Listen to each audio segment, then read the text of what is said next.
The rich man had a herd of sheep and cattle, but the poor man had nothing except one little ewe lamb he had bought. He raised it, and it grew up with him and his children. It shared his food, drank from his cup, and even slept in his arms. It was like a daughter to him. Now a traveler came to the rich man, but the rich man refrained from taking one of his own sheep or cattle to prepare a meal for the traveler who had come to him. Instead, he took the ewe lamb that belonged to the poor man and prepared it for the one who had come to him. David burned with anger against the man and said to Nathan, "As surely as the Lord lives, the man who did this must die. He must pay for that lamb 4 times over, because he did such a thing and had no pity." Then Nathan said to David, "You are the man. This is what the Lord, the God of Israel, says. I anointed you king over Israel, and I delivered you from the hand of Saul. I gave your master's house to you, and your master's wives into your arms. I gave you all Israel and Judah. And if all this had been too little, I would have given you even more. Why did you despise the word of the Lord by doing what is evil in his eyes? You struck down Uriah and Hittite with the sword and took his wife to be your own. You killed him with the sword of the Amorites. Now, therefore, the sword will never depart from your house, because you despised me and took the wife of Uriah and Hittite to be your own. This is what the Lord says. Out of your own household, I am going to bring calamity on you. Before your very eyes, I will take your wives and give them to one who is close to you, and he will sleep with your wives in broad daylight. You did it in secret, but I will do these things in broad daylight before all Israel.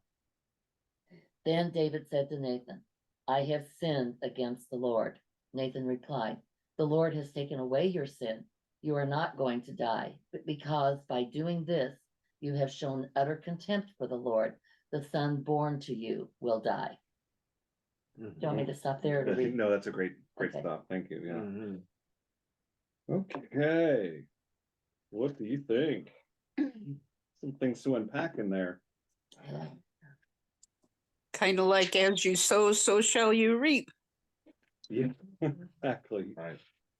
Exactly though, but then again, the notion that God was orchestrating this thing and these women were just pawns and God would just, Yeah. Doesn't reflect Throwing them God, out. does it? yeah.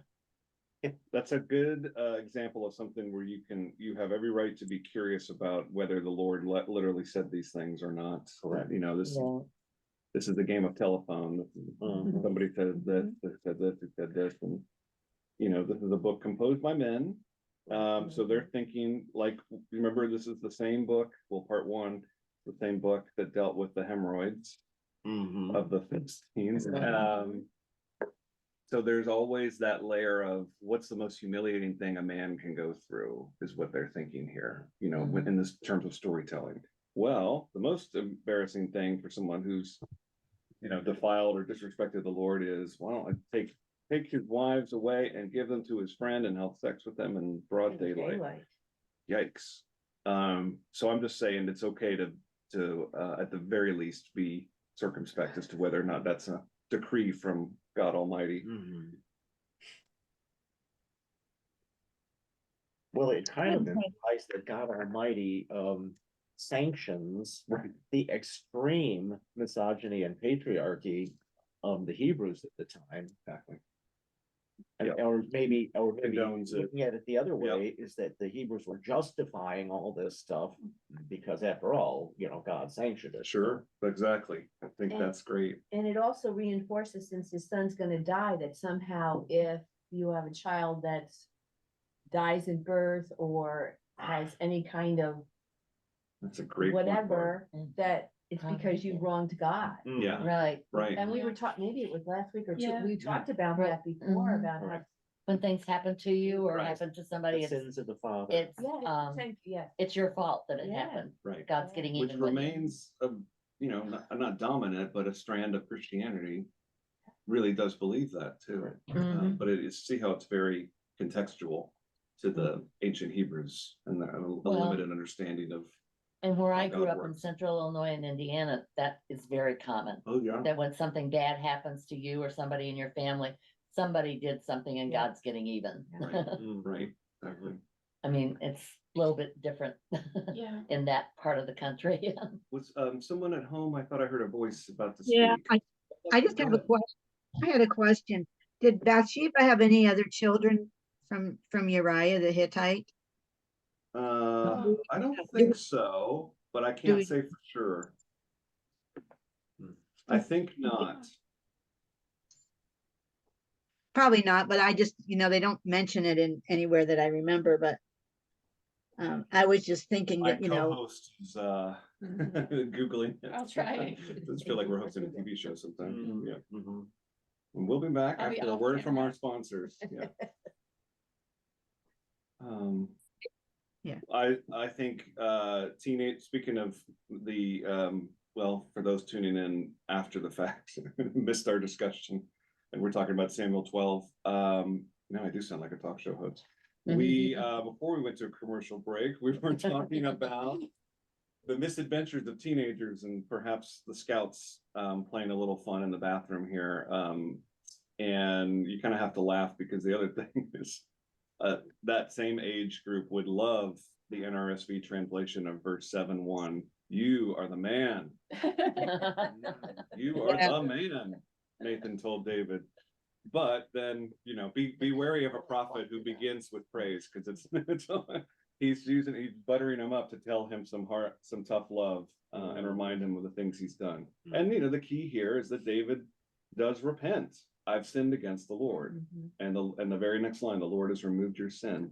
I mean, we're right on the precipice of Lent, and Ash Wednesday, more than any other day, will be a day where we focus on the sinfulness that just comes naturally to us, and how we are in a relationship with God where all we have to do is just acknowledge it and ask for forgiveness, and it's granted. Forgiveness is always granted, even if you're as terrible as David in this case. Other It thoughts? says he, as far as we know, he had no children before David. Yeah. So says Google. All right. That's what Google says. I like Okay. that the man, the Yeah. way it's the way it's structured, Mhm, mhm. because David's sort of condemning this horrible thing. He's like, this man is bad. And it's sort of like when they say point one finger at you, but there's three back at me. Yeah. And I love you that. are Yeah, I think, you are the man. You are I the just bad think, man. Go I ahead. think Nathan kind of set him up too, because David had previously been a shepherd and he had taken care of sheep and he could really relate to this story. So Nathan set him up about what this terrible guy did to a poor man who only had one sheep. He took his sheep away and he set him up. And then all of a sudden he says, yeah, you're the guy. Yeah. And it's one of the most poignant scriptures to me in scripture. Nathan had to show some courage because kings didn't always react too well to this. Sometimes there's a biblical precedent for kings reacting and condemning people to death and stuff like that. So Nathan took the principled stand, was willing to stand, and to David's credit, as Greg alluded, and maybe this is why God can, or the Bible can still refer to David as a man after God's own heart, was that even though he sinned egregiously, when he was confronted with it, he was repentant. And so that's, that does say something about the character of David. Right. Repentant, not defiant. But knows he's transgressed in a pretty serious way. Yeah. All right, let's go on. As Greg pointed out, there's the plight of Bathsheba, along with all the women here, is something worth noting, and just how they're just inadvertently punished for the men's sins here, and the same will happen to Bathsheba. So we move on to verses 15 through 24 should be sufficient. Yeah. Would anyone like to read 15 to 24? I can Sure. do, give me You know, you might wanna, even though it's a different story, you can read to the end of the chapter, I think. Great.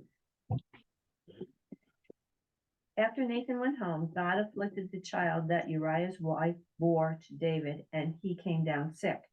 David prayed desperately to God for the little boy. He fasted, wouldn't go out, and slept on the floor.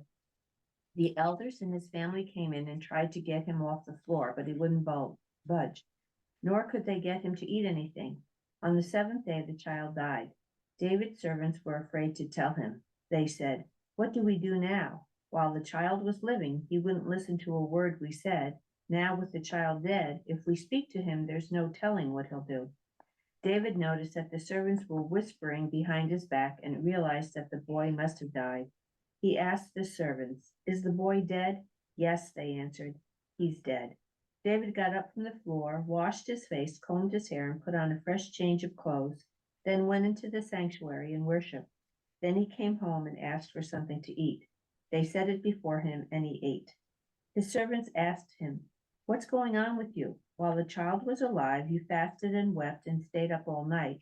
Now that he's dead, you get up and eat." "While the child was alive," he said, "I fasted and wept, thinking God might have mercy on me and the child would live.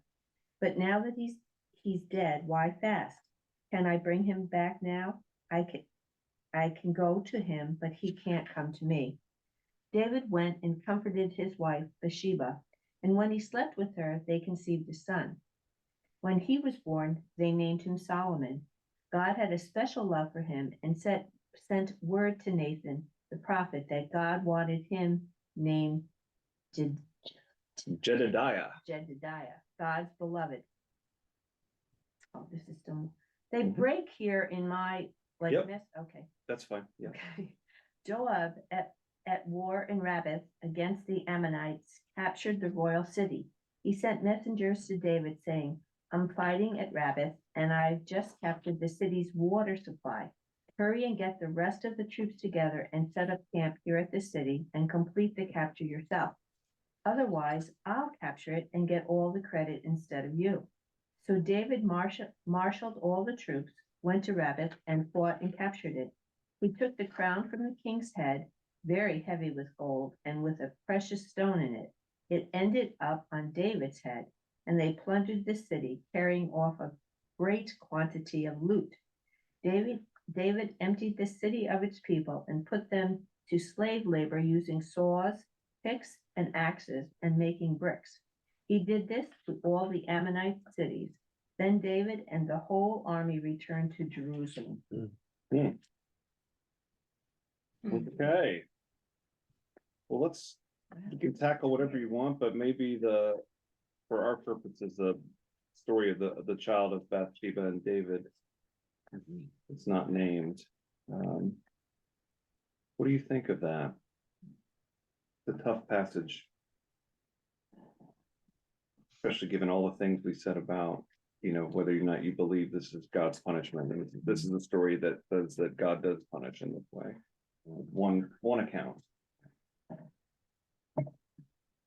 But then I suppose that since David and his troops were victorious, then that was some indication in their minds that David In was their back in minds. God's favor. Yeah, exactly. And so would be the birth of Solomon.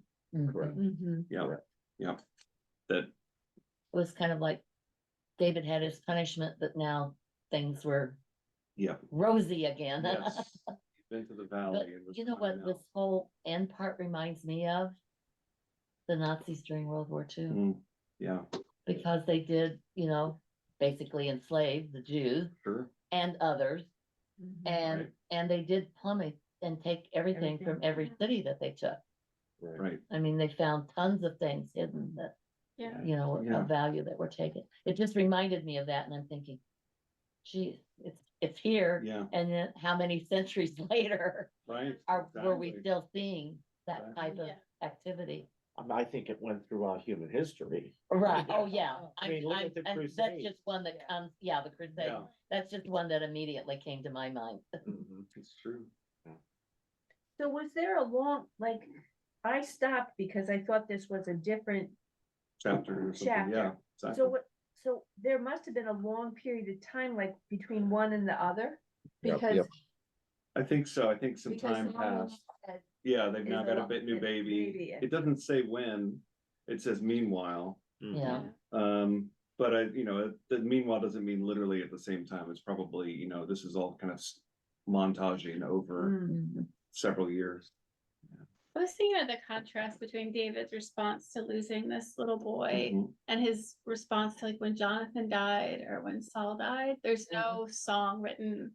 There's Right. no rending of garments. He just gets up. He's like, well, he's not coming back. Nothing I can do about it We'll now. start Eats eating. breakfast. Yep, Mhm. that's a great And- point. Yeah. Mhm. I think we need to keep in mind this was a completely different culture. In Yeah. that infant death was not uncommon. Right now, infant death is very, very uncommon relatively, and people are really, and I'm not saying they weren't affected before, but people, it wasn't unexpected for infants to die.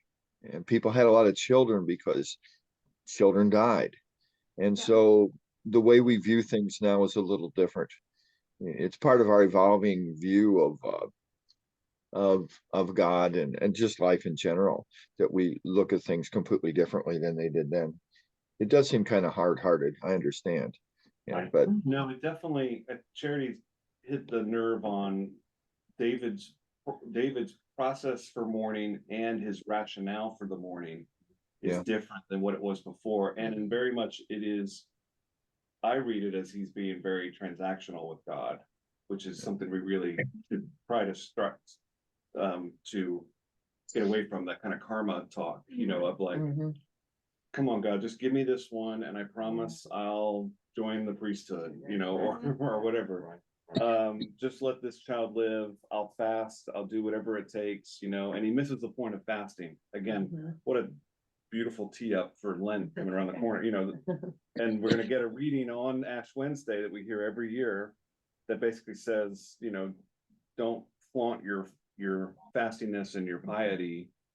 That's not the point of this. The point is to kind of clear your soul, kind of prepare yourself in some ways, not to show off how good you are at starving yourself. Yeah. Well, we have no background as to what David's relationship was with this baby of Yeah. Bathsheba's and really what his feelings were about it. It doesn't seem like he did an awful lot of grieving. Right. And could it have been because the child really represented or symbolized the humiliation that David had suffered with all of his other wives being given away, and he was cuckolded that way, Right. And this was, in everyone's view. So maybe the child just kind of reminded, this, maybe it was Sure. convenient that the child died. Certainly. For this, storytelling. the cuckolding and that kind of stuff had not happened yet. That is future yet, when the baby dies. So- That'll happen later, yeah. But, you have a point there, Greg. Yeah, but, yeah, so I don't know, it's hard to get inside David's head. The culture and everything is so removed from where we are. Sometimes it's tough for us to really understand and comprehend how foreign that culture was back then. The values and everything the Old Testament world is so much different in a lot of respects. There are Yes. still basic things about human nature, but yeah. So I was struck also that this is another person, the general that was going to take over the city. This is another person that just said, I'm going to give it to you, David. You need to be here. You need to get the glory. And David had a lot of people that really were willing to, were very loyal to him. He inspired a lot of loyalty. Yep. Well, and if David hadn't continued stepping up to the plate like that, he could have been viewed the same way Saul had been. Saul killed 1,000, David killed 10,000. Mhm. So if David's generals are having these huge victories and David is not involved, he ran the risk of being viewed like Saul. So maybe that was part of why David would always go and win the day. Lest we forget the great song from First Samuel. Mhm. Saul has killed his thousands, but David has killed his tens of thousands. Tens of thousands, right? That tattoo. Yeah. And he Um, was, one thing that bothers me about this passage is too, is what happens to all the people Right. in the Put nation to who he slavery. conquered. Yeah, Mhm. that what happens there. And that's, seems like their understanding at that time was God was completely okay with all that. You know, that was just the way things were done. And to Mary's point, this is something that could be used. I mean, I don't know if the Nazis looked at this exact passage, but this is one they could have Mhm. supported their cause with and saying, well, why is God not on our side now if he was on David's side then?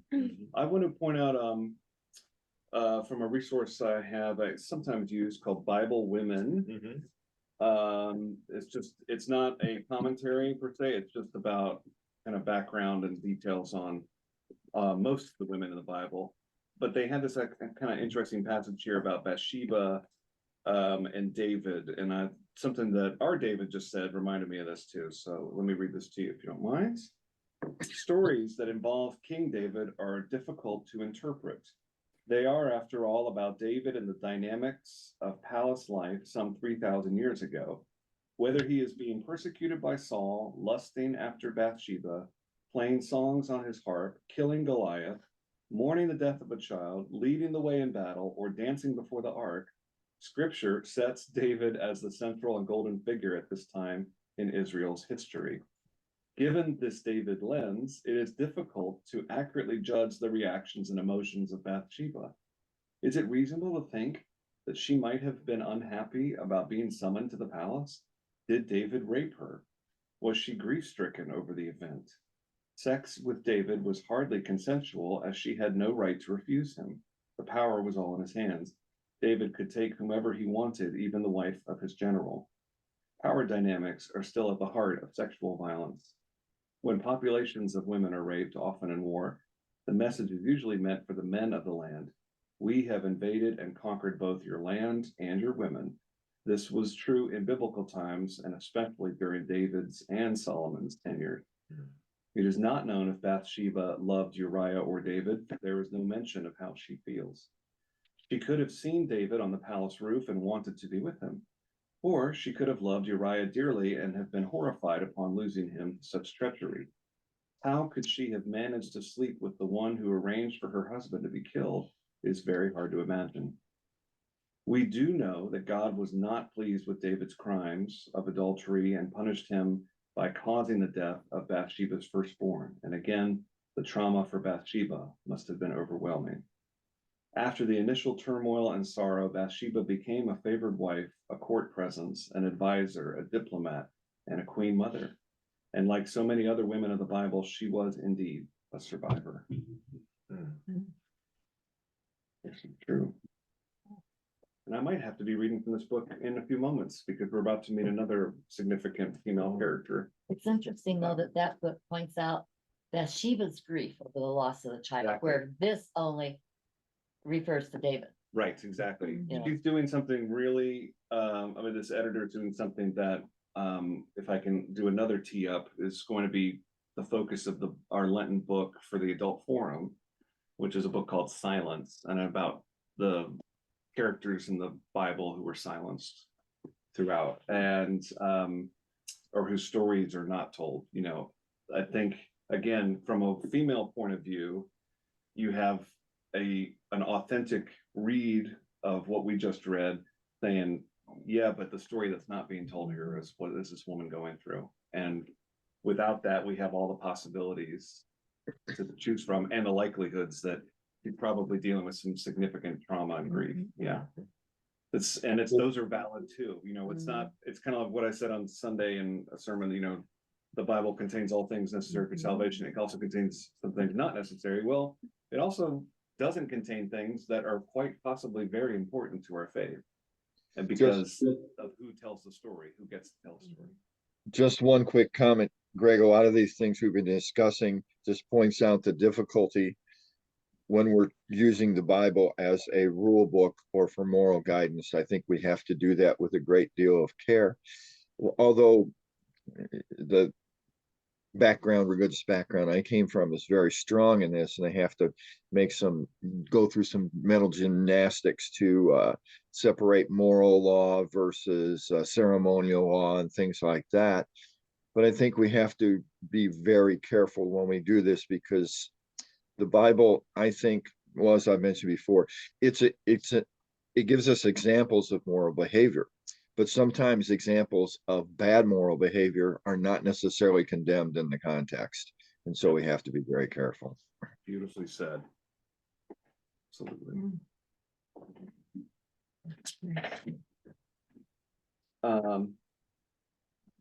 Pardon me, I'm just getting pinged. Would someone like to read chapter 13, maybe one? I can read it if you want. Thank you, please do. And I think maybe a little bit long, but maybe to 22 or 1 to Okay. 22. All right. Yeah. All right. Sometime passed, I'm reading out of the NRSV. Sometime passed, David's son Absalom had a beautiful sister whose name was Tamar. And David's son Amnon fell in love with her. Amnon was so tormented that he made himself ill because of his sister Tamar. But she was a virgin, and it seemed impossible to Amnon to do anything to her. But Amnon had a friend whose name was Jonadab, the son of David's brother Shemaiah. And Jonadab was a very crafty man. He said to him, "O son of the king, why are you so haggard morning after morning? Will you not tell me?" Amnon said to him, "I love Tamar, my brother Absalom's sister." Jonadab said to him, "Lie down on your bed and pretend to be ill. And when your father comes to see you, say to him, 'Let my sister Tamar come and give me something to eat. Prepare the food in my sight, so that I may see it and eat it from her hand.'" So Amnon lay down and pretended to be ill. And when the king came to see him, Amnon said to the king, "Please let my sister Tamar come and make a couple of cakes in my sight, so that I may eat from her hand." Then David sent home to Tamar, saying, "Go to your brother Amnon's house and prepare food for him." So Tamar went to her brother Amnon's house, where he was lying down. She took dough, kneaded it, made cakes in his sight, and baked the cakes. Then she took the pan and set them out before him, but he refused to eat.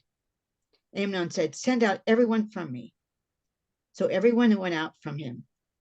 Then Amnon said to Tamar, "Bring the food into the chamber, so that I may eat from your hand." So Tamar took the cakes she had made and brought them into the chamber to Amnon, her brother. But when she brought them near to him to eat, he took hold of her and said to her, "Come, lie with me, my sister." She answered him, "No, my brother, do not force me, for such a thing is not done in Israel. Do not do anything so vile. As for me, where could I carry my shame? And as for you, you would be as one of the scoundrels in Israel. Now, therefore, I beg you, speak to the king, for he will not withhold me from you." But he would not listen to her, and being stronger than she, he forced her and lay with her. Then Amnon was seized with a very great loathing for her. Indeed, his loathing was even greater than the lust he had felt for her. Amnon said to her, "Get out." But she said to him, "No, my brother, for this wrong in sending me away is greater than the other that you did to me." But he would not listen to her. He called the young man who served him and said, "Put this woman out of my presence and bolt the door after her." Now she was wearing a long robe with lace sleeves, for this was how the virgin daughters of the king were clothed in earlier times.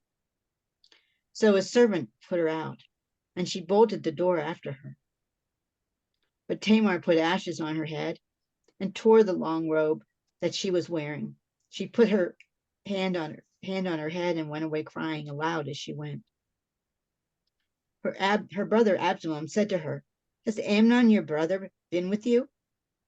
"Be quiet now, for now, my sister. He is your brother, Do not take this to heart.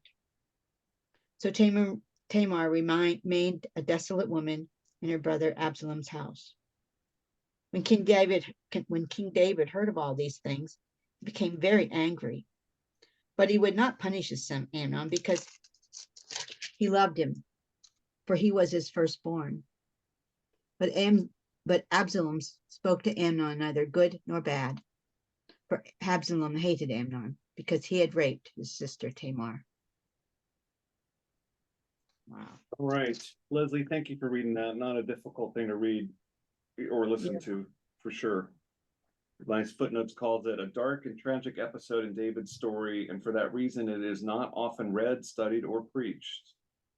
And I'm just kind of haunted by that last line and go, maybe it should be read, studied, maybe not preached, but preached in a way like I dealt with on Sunday, you know, where you just confront the difficult passages. And my suspicion is that this is here, you know, as what the editors or the composers of this book thought was an example of just the misfortunes of David caused by David, you know, and that the sins of the children is revisited, or sins of the father revisited on the children. I don't think they realized that two or 3,000 years later how this would resonate so much for the victim in the story. And in many ways, what we were just talking about Bathsheba is kind of answered here in that we do get the text telling us how this felt to the woman in the center. And she has dialogue that says how she feels, and it calls her a destitute or broken woman at the end. And Absalom is not without complicity. Thank you. By just kind of saying, get over it. Angry, but get over it. You know, it's just kind of a complicated reaction. Anyway, what do you all think? What is Tamar's being used as a plot device, kind of like earlier when some of the sons of one of the patriarchs, their sister was raped, and they used that as an excuse to slay a whole village.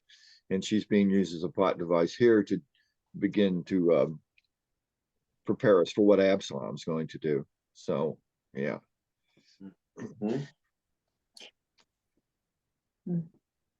Two things really threw me on here, not threw me, but the way a woman was at that time. First, she feel shame for being raped, and it's not her fault. right? But we are, and we still do this. It's a woman's fault a lot of times if they're raped because they dressed provocatively or they were in the wrong place at the wrong time. You know, they just did things that they shouldn't be doing. And that's just really, you know, she says, I'll carry my shame. And she was shamed. She felt shame for losing her virginity probably at that point. And the other thing is a lot of real conservative Christians, women cannot wear sleeveless outfits. They have to wear some kind of sleeve or long sleeves to cover, you know, having skin showing is wrong. So I just, you know, I was just thinking about that. She always wore, but that's just how they dressed back then. You know, if you were a virgin, you wore a long robe with sleeves, and that's just what you did. And we still, there's still some people out there that require that. That's part of the, you know, culture of the very conservative groups where they have to wear something over their arms.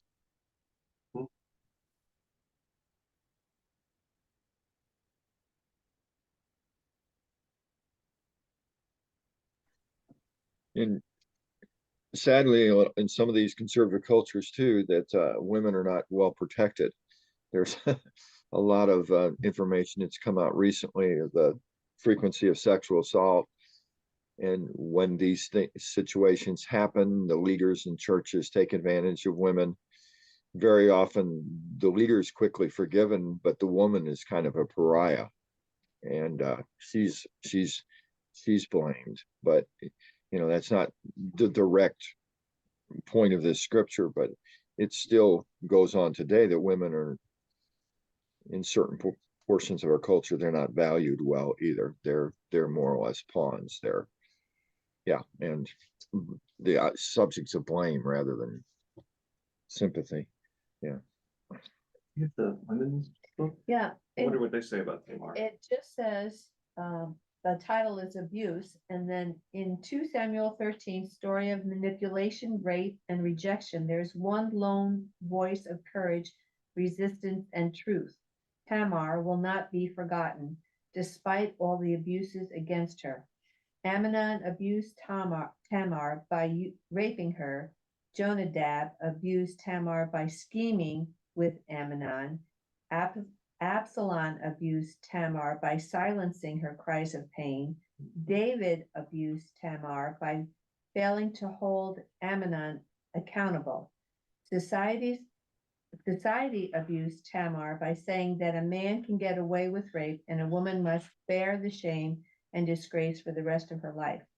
Even Tamar's religion abused her by supporting the man and ignoring the woman. The only character in the story who refused to accept the silence was Tamar. This isn't a story of the way things should be. It's a story of abuse and its consequences. Later in the story, still kindled with anger over this is gonna tell us what's going on. Still kindled with anger over the rape of his sister, Absalom called together all of David's sons, including Amnon. He fulfilled a plot to kill Amnon in front of his family. Absalom then ran away and launched a rebellion against David, which ended in Absalom's death and David's wrenching grief. This is a tragedy of epic proportions, but tragedies like it still happen every day. May we be like Tamar, speaking out for those silenced around us in our world today. Yeah, beautiful. And that goes to what David was saying, that this is a plot, she's used in a way by the storytellers as a plot device that spurs into action even more tragedy. But again, I think they underestimated the tragic resonance of this actual story itself, and how her her resistance is the thing that is so haunting, I think. I want to say inspiring, but it's just hard because it doesn't seem to get her anywhere right now. That's the thing.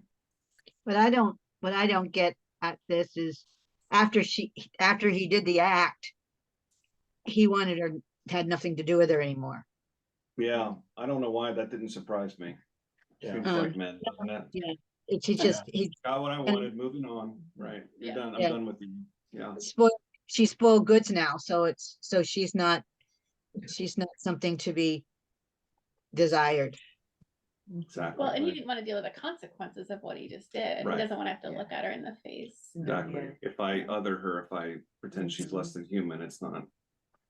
It's, then I don't have to face what I've done, right? Yeah, I think so. I found it odd that this Roman Catholic translation uses the word love instead of lust, referring to Amnon's feelings towards Tamar Oh, to yeah. begin with. Well, he obviously never did. He was plotting Right. right from the start to entrap her.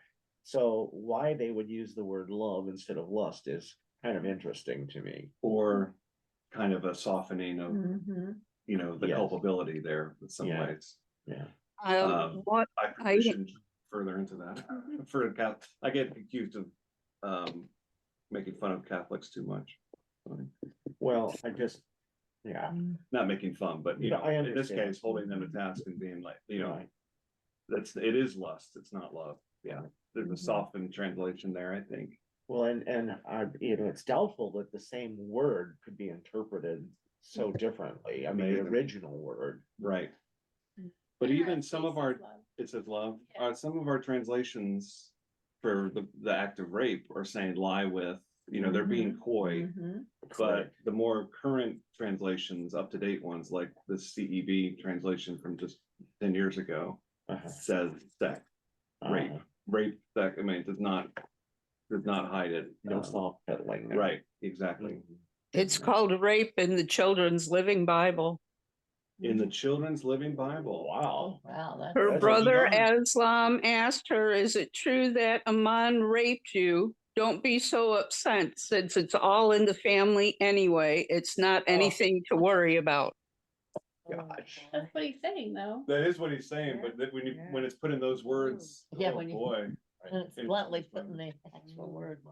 But wow, I mean, I think when we use words to soften what's really happening, it does us a disservice. it does. It says a lot about how we feel about it too. It's like, Yeah, oh, this is too that's- difficult. I can't do this. That's what he's saying, where they Yeah. said, don't be grieved. He's Yeah. saying, like, no, It's like, it's exactly what Dawn just read. I think that's exactly, what's really right, happening. right, Thank you for sharing that. yeah. You're The welcome. Hebrew word is love, you know, they're not trying to soften it in the translation. That's directly from the Old Testament account. Yeah, And I think something we need to understand too about Tamar is, yes, in this culture, that a woman's value, well, first of all, she was the property of her father. And that her value was in the fact that what kind of marriage connection he could use her to make. And after she had been raped, then her value was all gone as a person. So, you know, she wasn't going to be able to be married off to someone. So her whole social value, even more than in the case right now, it was all gone. And you know, her life had been destroyed. Here she went from in an instant, she went from a valuable daughter of the king to basically of no value at all. And so it was, you know, yeah, it's just a tragic story all the way around. And the fact that the way she's treated by the text is a complete lack of understanding of what happened to her as a person. She was just treated as a, you know,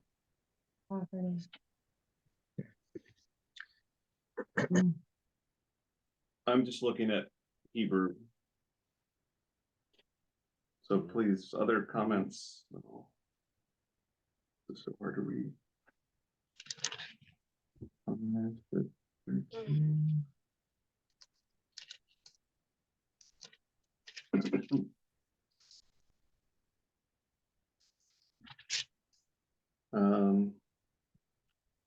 I'm just, not that I don't believe you, David, I just wanted to see it. Chapter 13. I was So we could thinking that temper they commercial sort break. of set her up as, you know, the ideal rape victim Mhm. because she didn't do, you know, like Leslie was saying, she wasn't in the wrong place. She was in her own home. Right. She wasn't wearing the wrong thing. They point out she Mhm. had long sleeves on. They had a whole bunch of guards around her to protect her property value. And someone had to be really cunning and scheming to get around those guards. I mean, all the protections that make her valuable, it got subverted. Mhm. And so they kind of set her up as if you were going to, like, say anyone was forced. Because compare her to Bathsheba, who was just in her own home and got dragged to David. They don't talk about how he forced her and whether even that has any meaning, given a king could do whatever he wanted. I was just thinking how careful they are to put all of these stipulations around her behavior so that we're actually kind of forced to see this as a, you know, a bad act against her, where we're not really forced to see David's actions that way. Mhm. Because she had her chaperones. Yeah, Mhm. she was doing everything right. Mhm. Right. Yeah. Everything right. Well, nothing right. Not that any of it should matter, No. obviously, but Well, I need to brush up on my Hebrew because I'm having trouble reading the letters. But let me share with you from the same book, Bible Women, some of their a section they call "Consider This."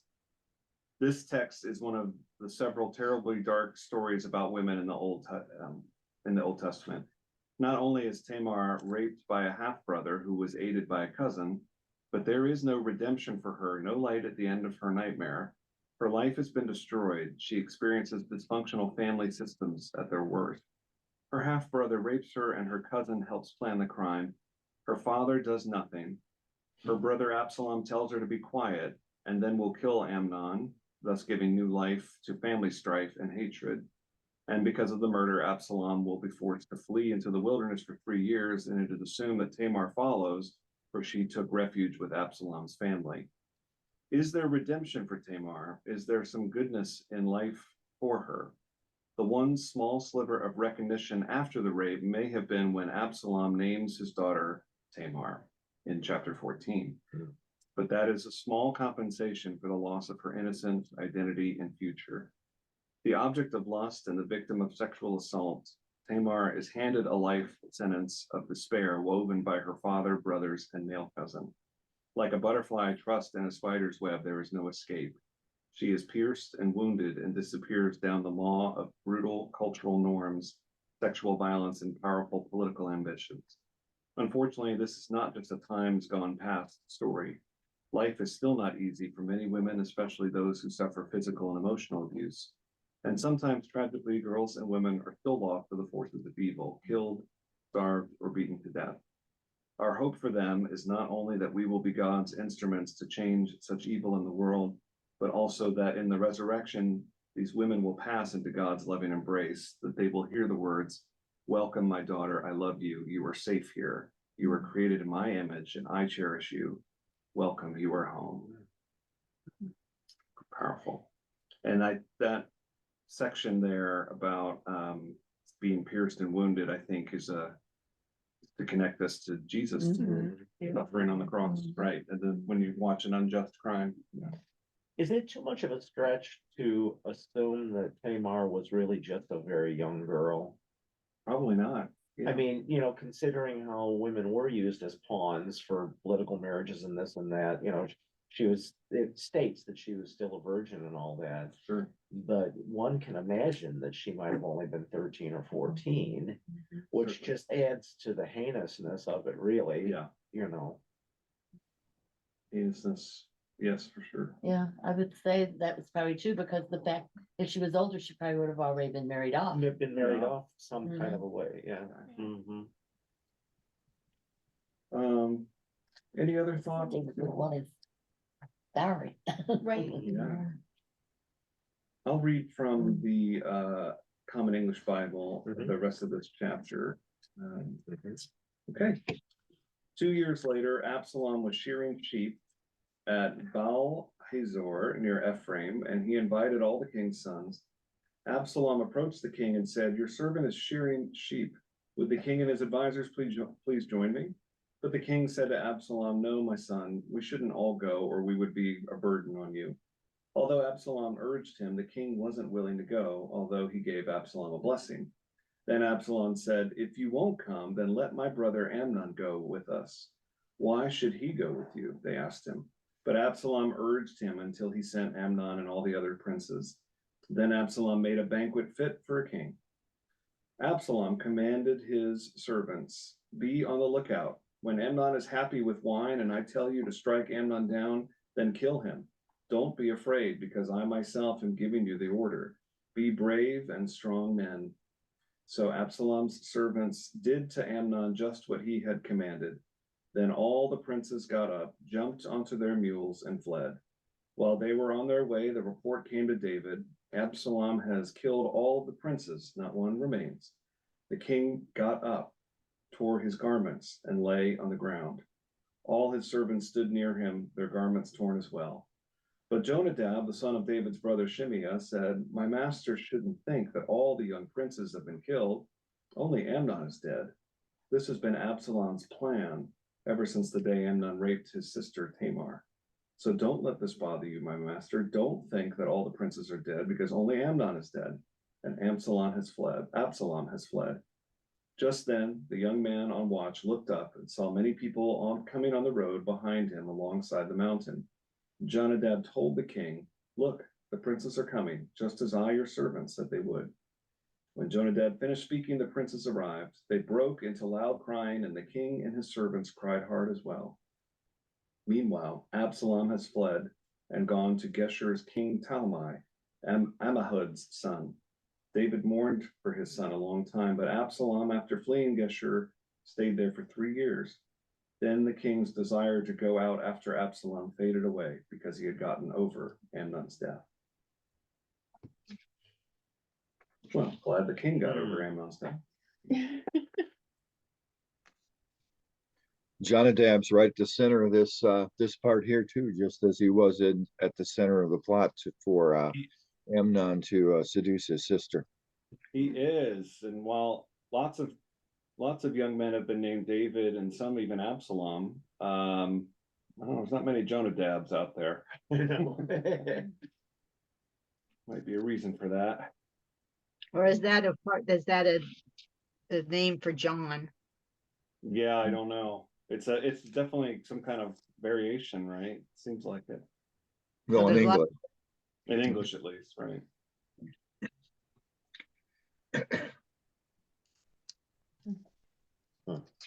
Okay. Any thoughts? Any other things? Well, we've established what probably most of you already knew, that probably because David's his grief over Absalom is kind of famous or notorious, maybe you might say. So while obviously the long arc of what's happening here is that there's going to be a confrontation and Absalom's going to be killed. But for now, he's kind of gone off, much like his father a generation before, kind of off and hiding from the king, as it were. Again, what goes around comes around. But again, it all just kind of stems from the rape of Tamar, which itself, you could say, because of its place in the book here, is it kind of stemming from David's decision with Bathsheba. These are threaded together as kind of a big arc for this family dynasty. This particular translation, verse 39, the way it's written says, the king continued during all that time to mourn over his son. But his longing reached out for Absalom as he became reconciled to the death of Amnon. Interesting. Which sounds to me like, yes, he was grieving Amnon's death, but over the course of time, Absalom's absence and estrangement from the family outweighed David's grief Yeah. for the death. You have to wonder if David had done anything to Amnon to punish him. Right. If all of this wouldn't have spiraled so out of control, because it was really his place, right, as his father to discipline him, and also he had hurt his own daughter. Do you feel like David should have? I mean, I feel like they're implying David should have done more, and when you don't act to bring justice, then other people take it into their own hands, and it's kind of turning into a big mess. Wanted to give one more account or a kind of a consider this from my professor, Judy Fentress Williams, and this is in her book, Holy Imagination. One thing she does do is, and I can scan it and send it to you all. Where's the camera? There it is. You can see there's a chart. So don't worry about seeing what's in the chart. But she does a side-by-side comparison of David and Goliath and David and Bathsheba, basically pointing out some of the reversals that are happening in the storytelling. We know this happened to David then, now this happens to David here. So I'll scan that and send it to you. But also she says this about this section that we just read. Amnon's rape of his sister Tamar is a remix of the David and Bathsheba account. A remix would be a story or image or song that incorporates elements of a pre-existing one. In a fundamental sense, everything is a remix. Every storyteller, songwriter, or visual artist is influenced by the work of others, to which they are exposed and ultimately inspired by. This particular remix takes the elements of power, action, surprise, and the repercussions from the story in 2 Samuel 11, it's Bathsheba, and uses them in 2 Samuel 13. Amnon, fueled by lust, is the protagonist at first, exercising power over his sister Tamar. His lust overrides any consideration of his sister or the morality or ethics of his plan. All he could think about is how he cannot do anything to her. Amnon is depicted as obsessed, conniving, violent, and cruel. His desires are the only ones that matter.